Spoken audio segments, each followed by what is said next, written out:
Ja, hallo, ich habe jetzt hier WoW Lead Content Designer, that's right, Cory Stockton, Mumpa, and Tom Chilton, the lead game designer, is that right? Yeah.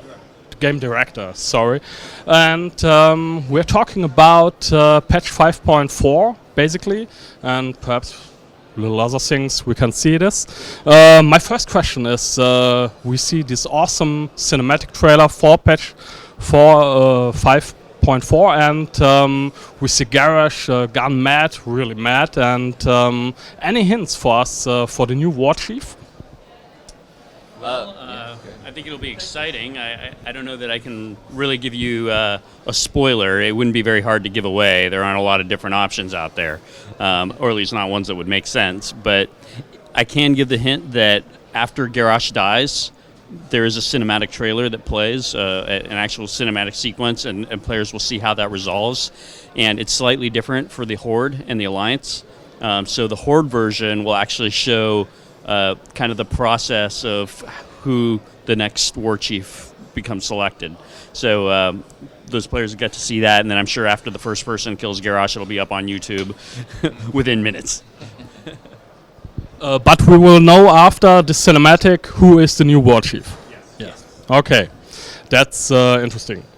I have another question to the new raid, Siege of Orgrimmar. I want to ask, as many people criticize that in Dragonsoul you used an already known environment with Dragonblight, and weren't you afraid that people might be sad again when you use familiar theme again? Basically you use not the same model, but you use basically the same theme of Orgrimmar again in this raid. That's a great question. It's definitely something that we knew about with 4.3 with Dragonsoul, and it's something we wanted to make sure that we had a unique area here for sure. So part of the raid takes place in the Vale, but we've actually built a whole new section underneath the Vale that those fights take place in. There is one fight that happens outside, and that one is actually built into a new area as well. Then the finale of the raid actually takes place in a completely brand new environment. Garrosh has basically been building kind of like a secret dungeon underneath Orgrimmar all this time, and it's all completely brand new, a new style, and the majority of the bosses actually, you end up fighting down in that area. So I think it's actually going to feel like a pretty fresh new environment, and we won't run into those same issues with people feeling like we had reused something from before.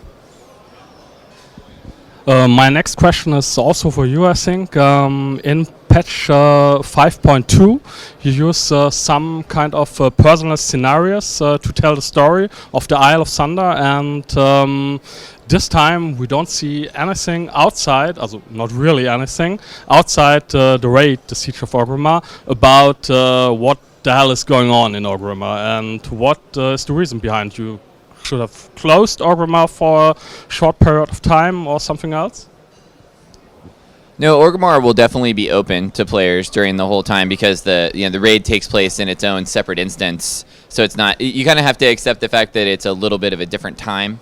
So when the raid takes place and players actually beat Garrosh, at that point when players go into Orgrimmar, it's after that point has happened. So it's a little bit of a suspension of disbelief. You kind of have to. That cinematic sequence that plays when Garrosh is defeated will help kind of make that make sense, that it's resolved. I want to ask if you have plans to create more raids of one tier. So basically, when a new add-on is released, you have in Mists of Pandaria we had 3 raids with less bosses. Do you have plans to make content patches where we see more raids with less bosses, so that players might have different environments and can choose where they want to go first and don't have to be in the same raid for 12 bosses or Well, I think the one thing that you've seen us change, something that we had been doing recently up until Pandaria was doing more of a smaller raids that were more of something like 4 to 6 bosses in an environment and doing multiple versions of those raids. Whereas with Pandaria, like you saw with Throne of Thunder, and you're going to see here with Siege of Orgrimmar, we're doing rather one large raid with more of like, say, 10 to 14 bosses. And really, I think what we're looking for is that I think what we feel like is we get the players feel like it's an actual place and they've got a sense of progression, almost like something like Oldawar or Ice Crown, where it really has that epic feel, like it's a large place. I think we were finding that it was hard to get that with smaller boss areas where we just have, say, 4 raid bosses in an area. This way the artist can really focus on creating one awesome big place, you know. And players, yes, they're going to be in that same spot, but I think it gives it more of an epic feel. I'd also add to that by saying that we do try to go out of our way, even in a place like the Throne of Thunder, to make sure there are different areas within the raid that feel like different environments, so it's not like the same halls, the same rooms all the time. Start out outside. Yeah, exactly. With this patch, you introduced the Flex raid mode, and it's a great feature, I think. Any plans to make the flex of this mode going to the normal mode, or? I think, the natural progression for Flex would be normal mode. We obviously would try it here, but that's if we were to put it somewhere else, that's really the next place that we would want to try it. I think it would be very difficult to put Flex in Heroic, though, just because we have to tune it kind of right on the razor's edge for the difficulty level. And the way that Flex mode works, I think we might end up seeing situations where people would use a certain number of players for one fight, and then they might think that they want more players for another fight, since it would tune the difficulty up and down. So I think it'd be pretty hard to get it into Heroic, but I think normal mode is definitely a possibility. Would be great, because sometimes you have only, or not only, but 12 players and want to go a 10-player raid mode, and yeah. My next question is about the future of World of Warcraft. I want to know if you consider implementing additional class specializations for the classes instead of introducing a new class in the next add-on. So we know the Druid has 4 sorry, I can't spell a word.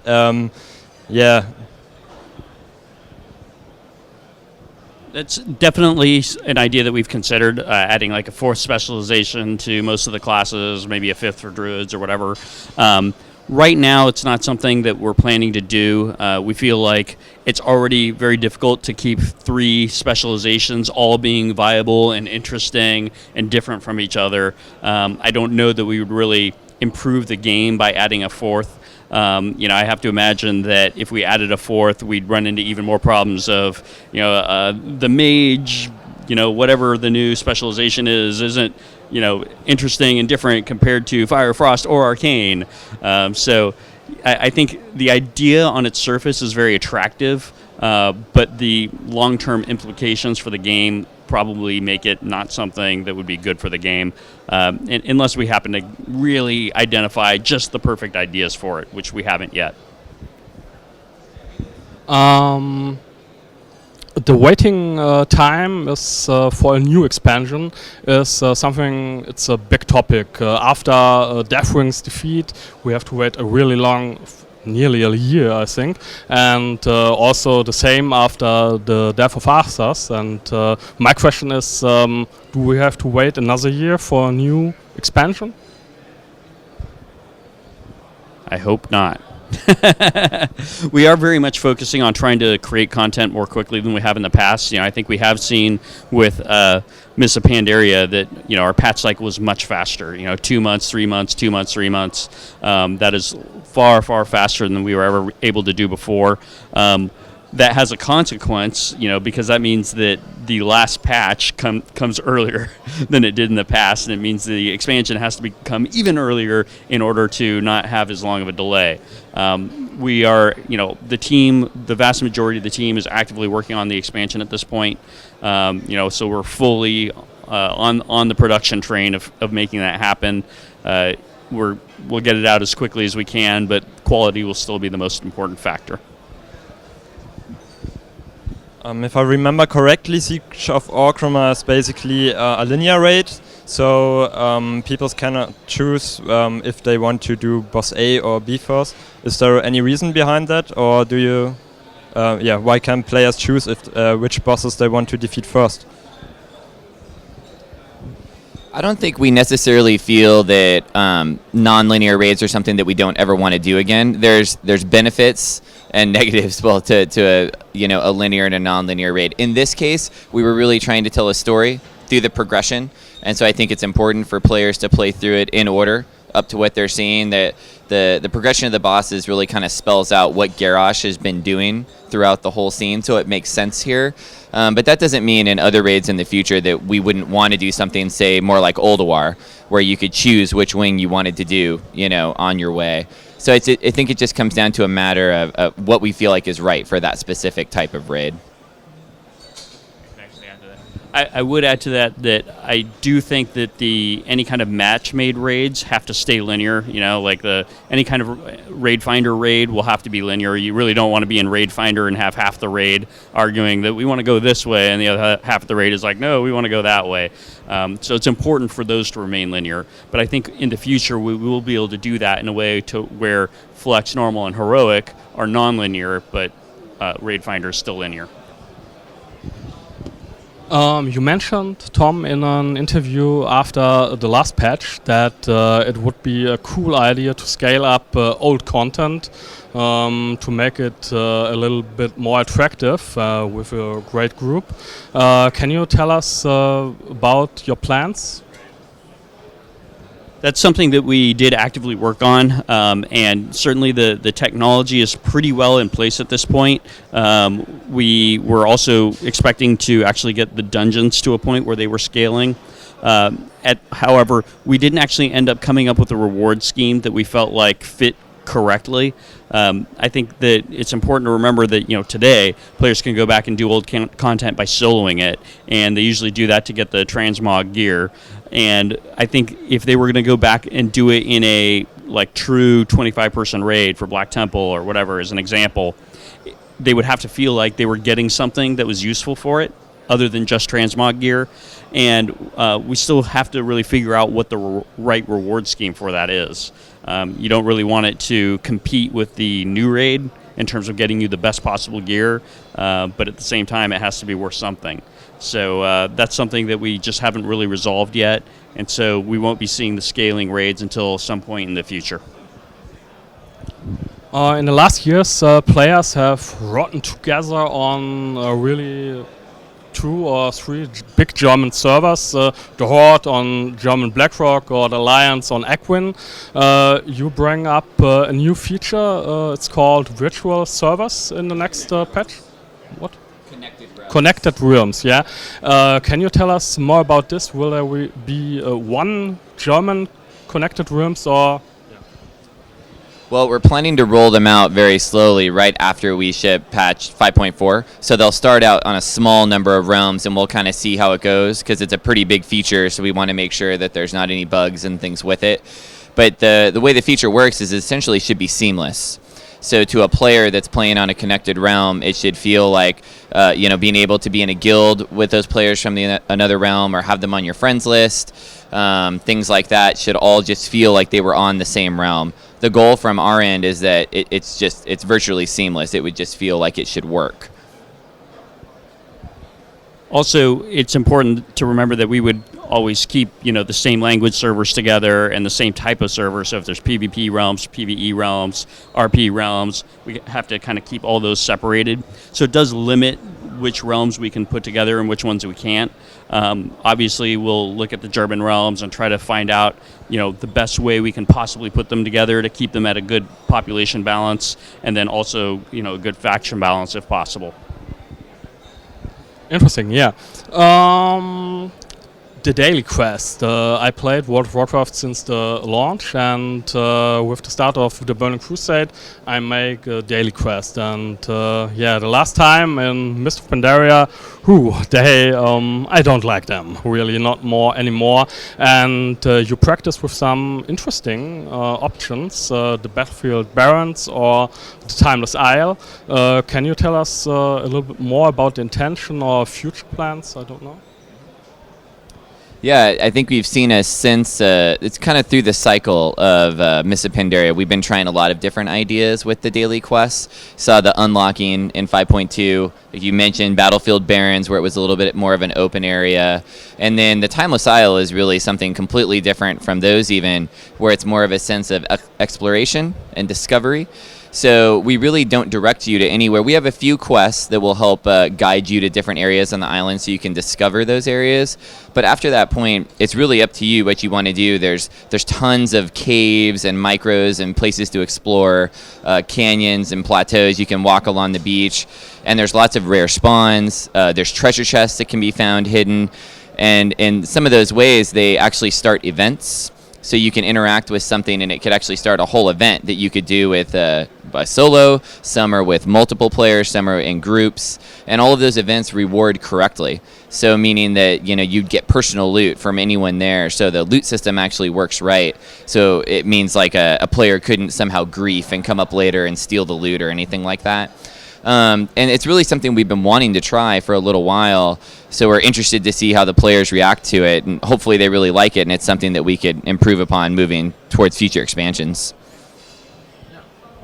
If you take a look back on the legendary quest line added in Mist of Pandaria, do you think overall this was a good idea? Because, some say a legendary for everyone is not a legendary anymore.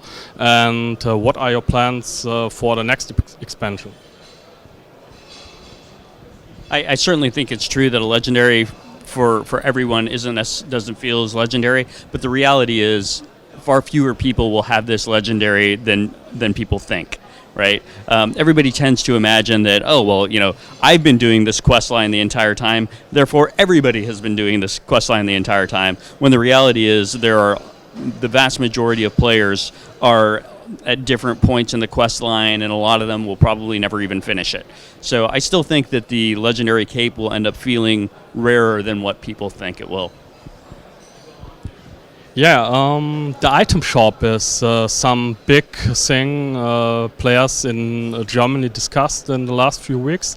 Of course, you implement some items for the Korean or Chinese market, I think. Will they come to the Europe item shop or America item shop? I think a lot of that will have to do whether it feels like European players want those items.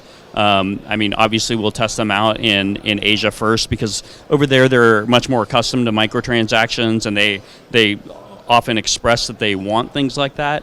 We'll have to see whether or not players here end up saying, hey, that would be really nice to be able to buy a bag of charms or whatever. Maybe by the time we would bring them over here, maybe people don't really care anymore. So we'll have to wait and see. But the first priority will actually be to get the things that we already sell on the website and put them in the store. We just think that's a better user experience overall. Right now you have to tab out and go to the website and buy your stuff, go back into the game. It'll just be a lot more convenient to have the mounts and pets inside the game. Okay, my last question is, with Mist of Pandaria, you introduced the Pandaren, one race for both factions. And my question is, are you pleased with this? And are you happy with only have one race for both factions? I think it's actually worked out really well, because what it allowed us to do is focus on making that one race, really, really great. We didn't have to necessarily split our time between two different races and create two separate start zones, two completely separate experiences. We learned a lot in the process, because it was something completely different, having to make a race where they could actually choose Alliance or Horde at the end of their starting experience. But I think overall it's been integrated really well. They feel comfortable with the Horde, feel comfortable with the Alliance. So I think it's worked out well.